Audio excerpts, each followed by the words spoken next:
Robert Frost once wrote, "Good fences make good neighbors." I used to believe that. I really did. I thought that if you respect someone's boundaries, they'll respect yours. It's a simple social contract, right?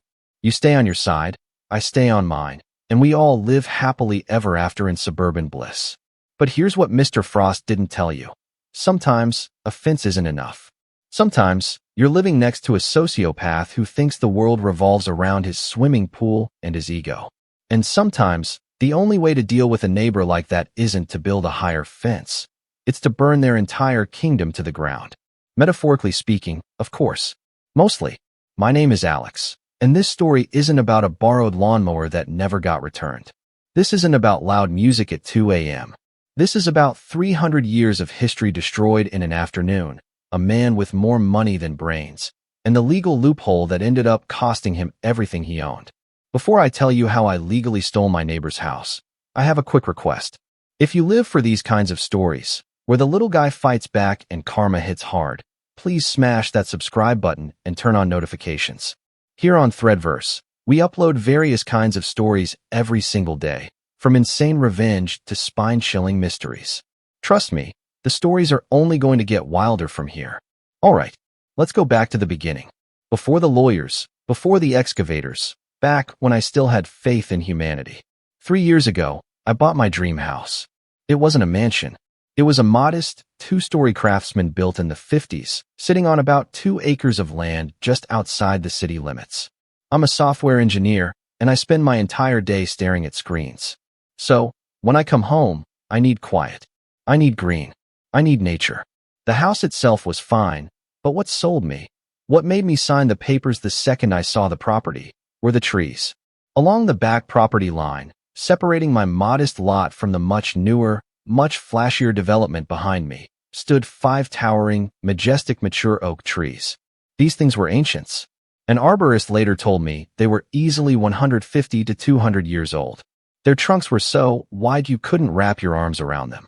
Their canopies were like massive green umbrellas that blocked out the sun, the noise, and most importantly, the view of the McMansions behind me. I called them the guardians. They gave my backyard complete privacy. I could sit on my back deck with a coffee in the morning and feel like I was in the middle of a forest. I loved those trees. They were living history. For the first 2 years, life was peaceful. The house behind me, the one bordering the trees, was empty. It was a spec house, one of those giant, soulless gray boxes with 6 bedrooms for a family of 3, lots of glass, and 0 character. It sat on the market for a while because it was overpriced. And then, about 8 months ago, the sold sign went up, and the peace and quiet of my little sanctuary came to a screeching halt. Enter Mr. Sterling. I met him the day he moved in. I was out front mowing my lawn. A massive, polished black Range Rover pulled into the driveway next door. Out stepped a guy who looked like he was cast to play the villain in an 80s ski movie.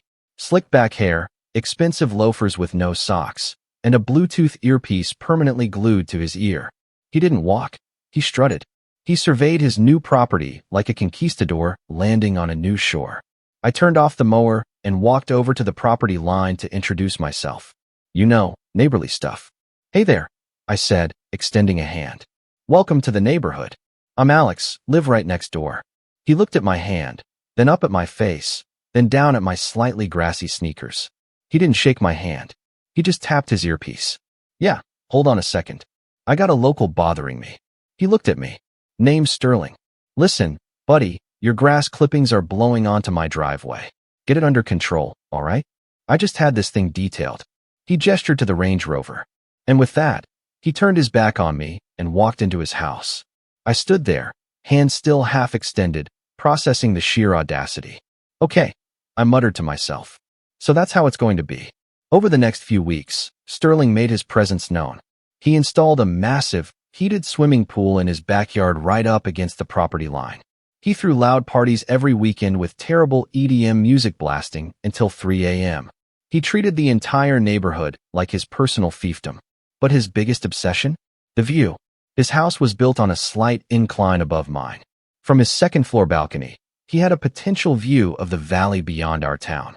A view that would add, I don't know, maybe 50 grand to his property value? But there was one massive, 200-year-old, leafy green obstacle in his way. My guardians. About a month after he moved in, I was in my backyard nursing a beer, enjoying the shade of the oaks.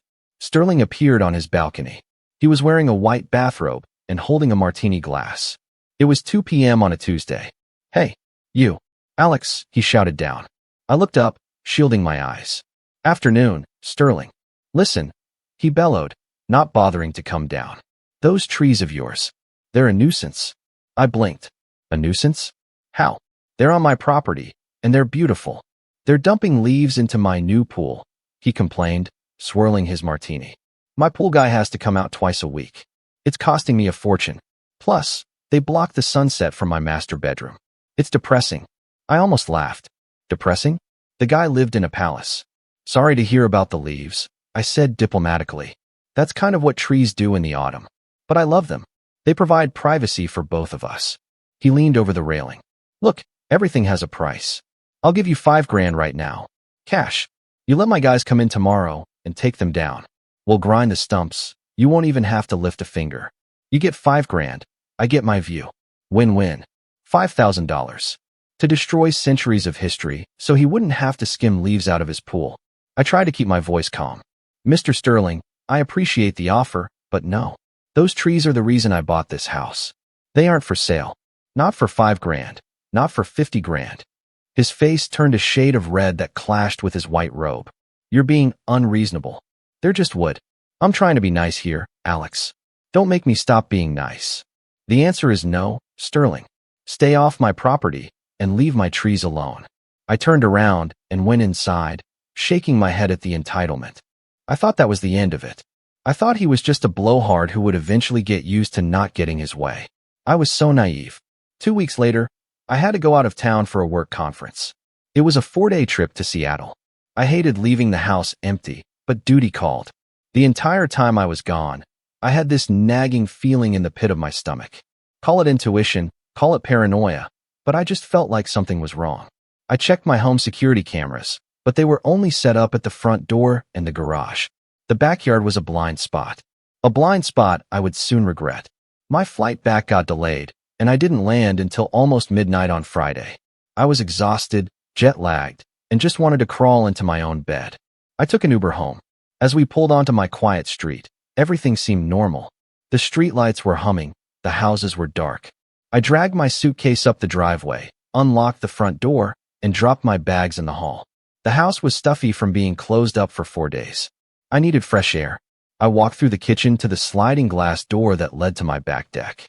I slid it open and stepped out into the night, expecting the familiar, comforting wall of darkness provided by the oaks. Instead, I saw the lights of the city in the distance. I froze. My brain couldn't compute what my eyes were seeing. It was like stepping out of your house and realizing the mountain range you've looked at your whole life just vanished. I fumbled for my phone and turned on the flashlight beneath the deck.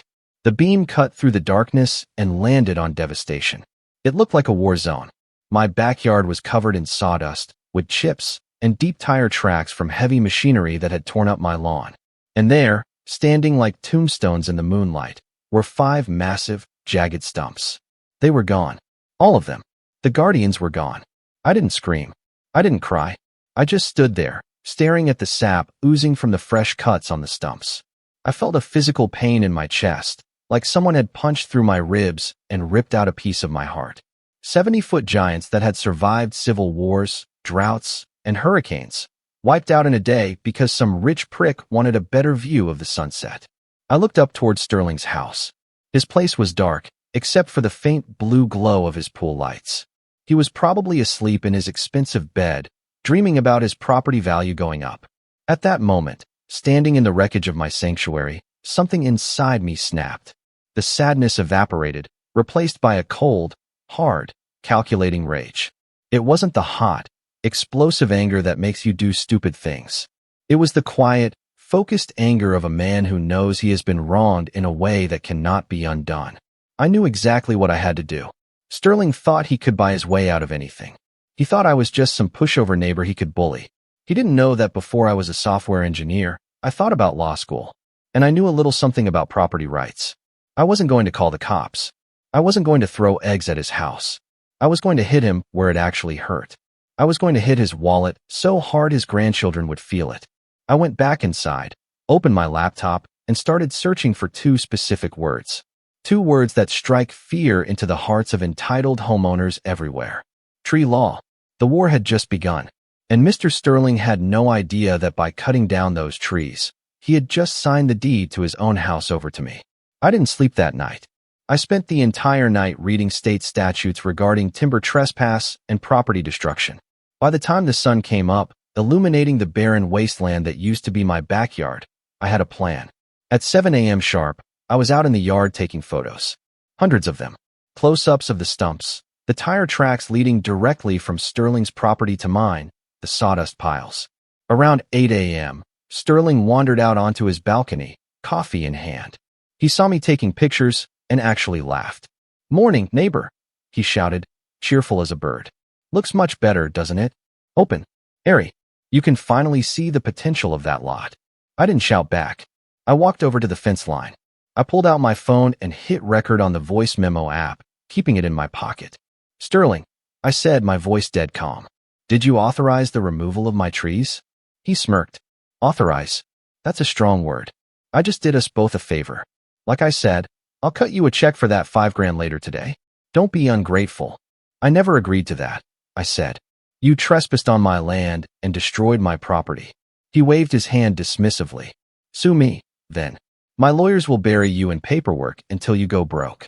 Just take the $5,000 and buy some nice shrubs." "Okay," I said. Just wanted to be clear. I walked away.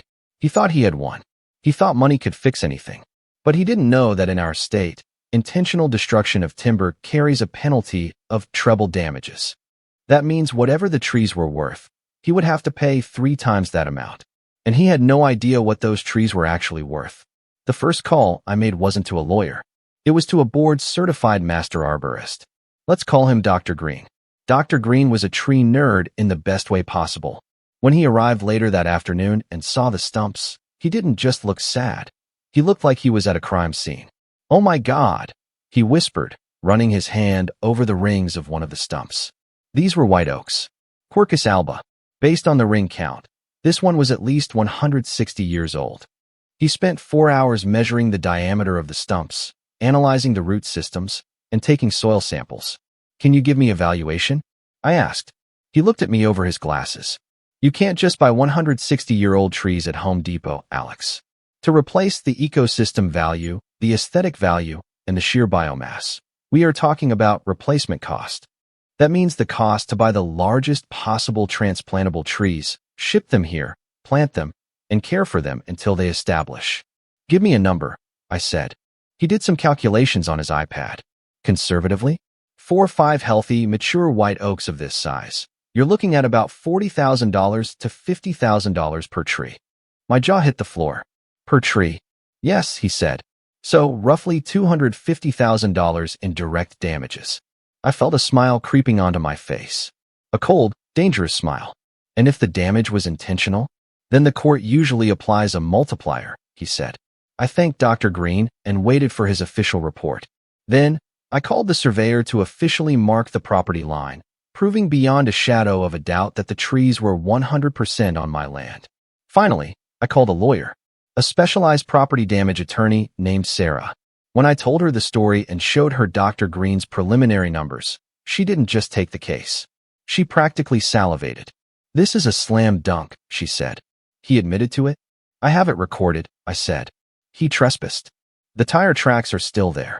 "Alex," she said, leaning back in her chair, "we are going to destroy this man." We filed the lawsuit 2 weeks later. We weren't just asking for the replacement cost.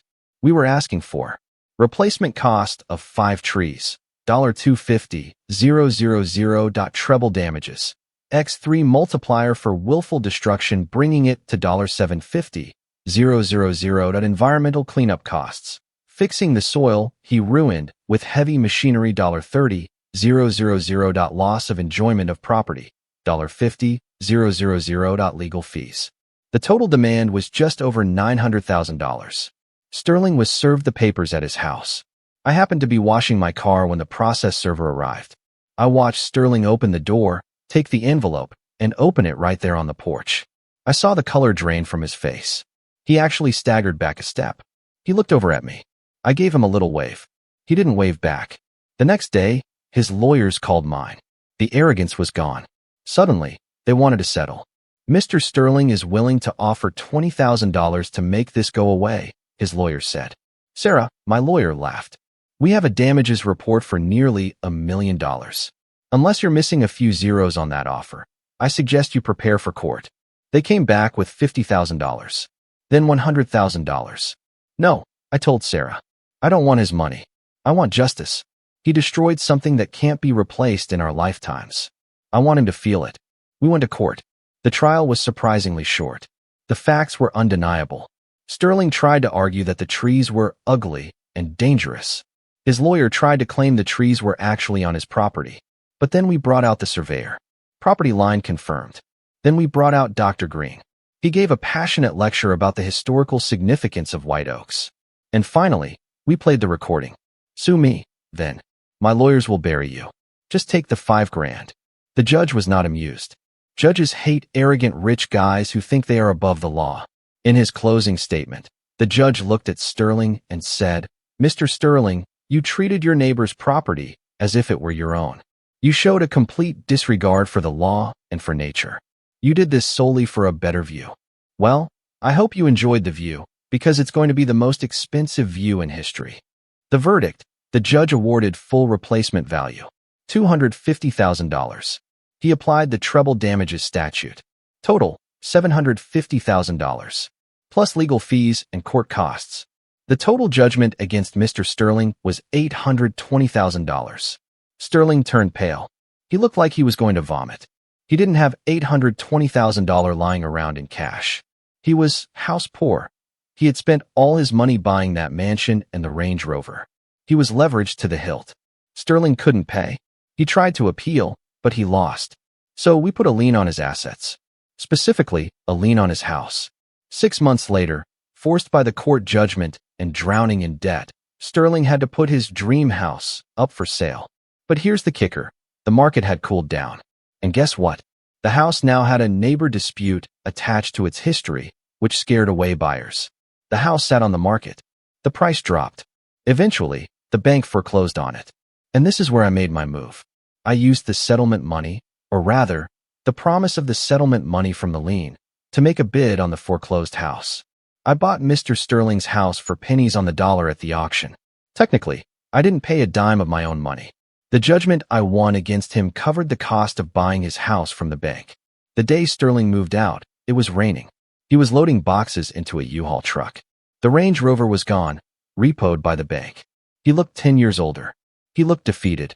I stood on my porch. He looked at me, his eyes full of hate. You ruined my life, he spat out. No, Sterling, I said, taking a sip of my coffee. You ruined your own life. All you had to do was leave the trees alone. All you had to do was be a good neighbor.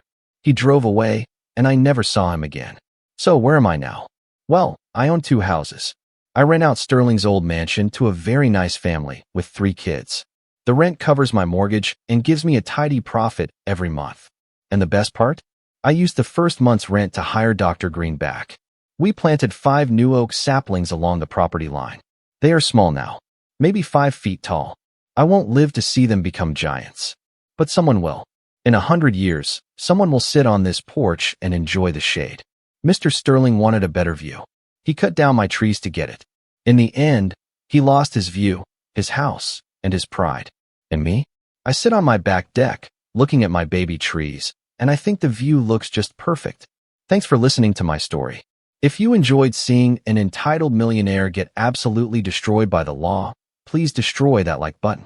And don't forget to subscribe to ThreadVerse. We upload crazy stories like this, from revenge to horror, every single day. Join the community, and I'll see you in the next video. Until then, respect your neighbors, and for God's sake, don't touch their trees.